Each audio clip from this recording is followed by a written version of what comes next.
Alonsireviews for my first ever character building review of the TARDIS mini set. Now I don't even need a stand for my camera for this one because it's so small.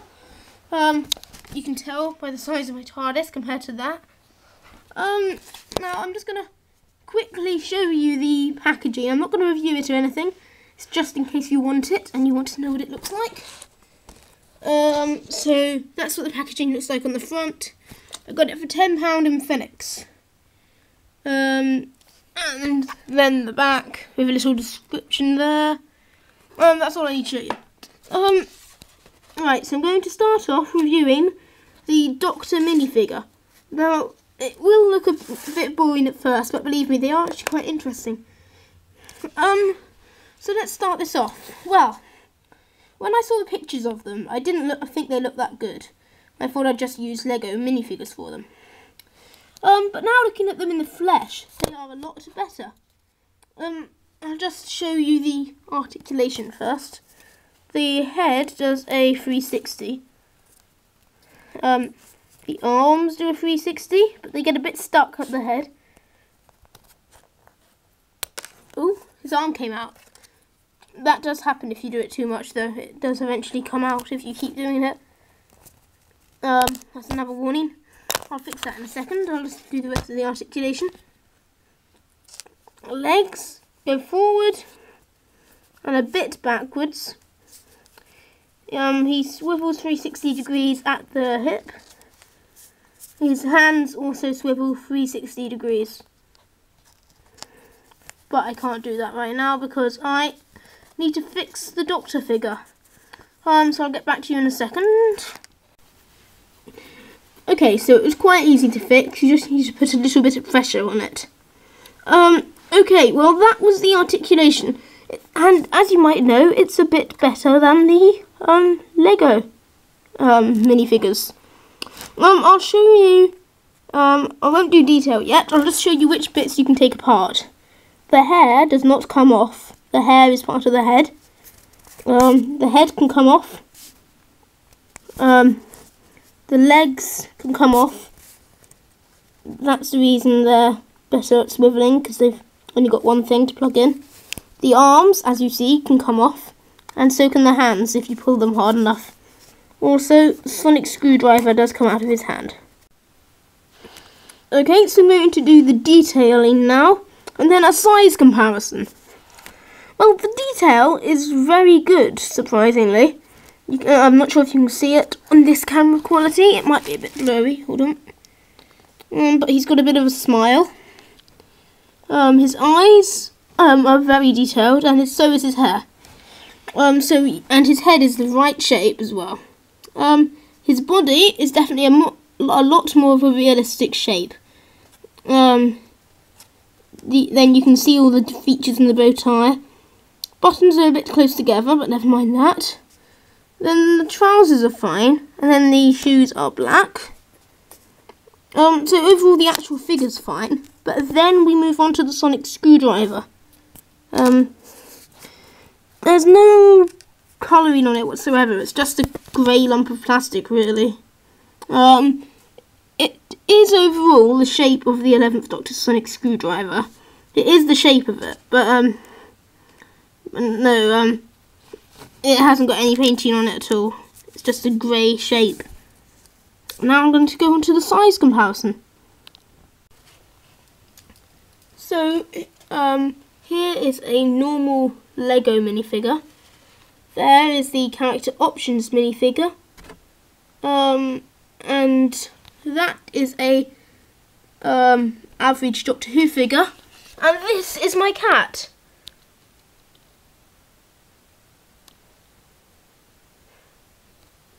Yeah, so that's the size comparison really. It's a little bit bigger than a normal Lego figure really. And that's it. So really, a Lego figure would fit with this TARDIS. So here is the Amy minifigure. So it's exactly the same articulation. And I'll just show you what's removable. Head is removable. Yes, again. Then the legs are removable. And for all you dirty people out there, yes, the skirt is removable. But I'll just move on for a second. What I find a bit annoying about this figure is the fact that Amy's hair is so long that it doesn't fit on properly. So there's a black line between the body and the head. Detailing now. So we've got the pretty much the same amount of good detail. The head has got a nose, mouth, eyes, eyebrows, and then very good detail on hair, which sits on the body properly, but not the head. Then the shirt and the clothes are all very well detailed. So are the boots. Yep, that's pretty much all I can say about this figure. No need for size comparison. Now for the thing you've all been waiting for, the TARDIS. There are lots of good sides about this, and a few downsides. Well, it's rather easy to put together. I'll talk about that later. I'll do the detailing first on this one. Well, if you manage to do the stickers correctly, it is very well detailed. Everything's the right size fit for it. And it's just exactly the same all the way around.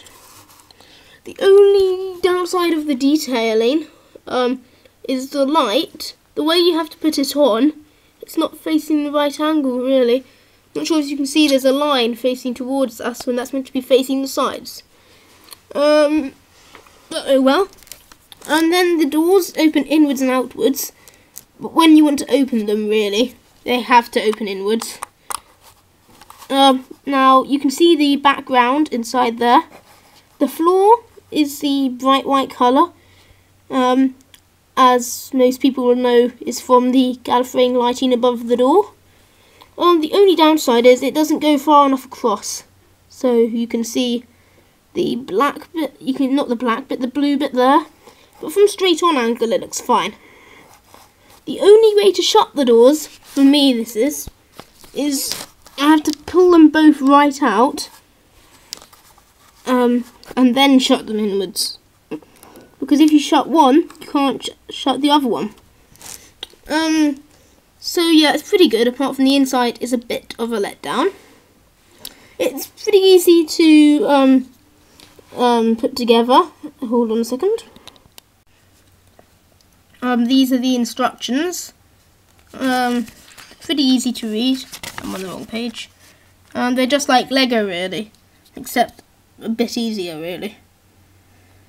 And they've got all these instructions on them.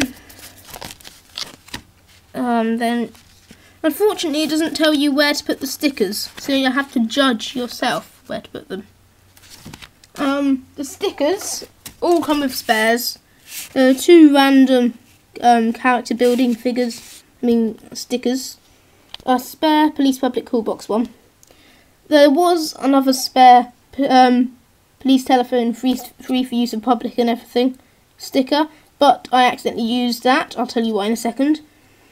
And a few extra windows. The reason I had to use the spare one is because the stickers are rather hard to get straight. I tried to put this on, and it was too wonky. It was really hard to get on. So we had to take that off, and then it was totally destroyed. So I had to get another one. So these are hard to take off. Well, all the ones on the doors. However, the police telephone one is pretty easy to get off. That's the right place to put it, by the way. That's the right place. Originally, I thought it was up there, but no, it is there. It just doesn't look right if it's up there. The light is just painted blue. There's no yellow inside it or anything. And the windows are the standard 4 blacks, 2 greys. And then apart from that, it's the same all the way around. So now I'm just going to rate this set what I think it deserves. Okay, so you might have noticed all the reviews I've done on my channel have been reviews of good figures. Now, this is because I don't tend to buy most of the bad figures unless they're rather vital, because they have something in them which I need. This is another one of those good ones. However, the progenitor one, the progenitor room, does not look as good, but I might buy it anyway. So overall, for their first ever set, this is a very good character building set. I just want to call it Lego, because if you look underneath the TARDIS, it just looks like Lego. So there was a few letdowns on it, like the sonic screwdriver and the interior not being big enough. And the way you have to open the doors to be able to shut them. But apart from them, they have good figures, good detailing. Oh yeah, and the stickers being hard to put on. But so overall, this deserves at least a 7 out of 10. If this was one of their later sets, however, if they'd released lots of other sets first, and this was about halfway through the amount they'd released, I would have given it a slightly lower rating, maybe 5 or 6. For the first one, I'm giving it a 7 at the least. So I'll see you guys next time for my next review. So keep on collecting. Bye guys.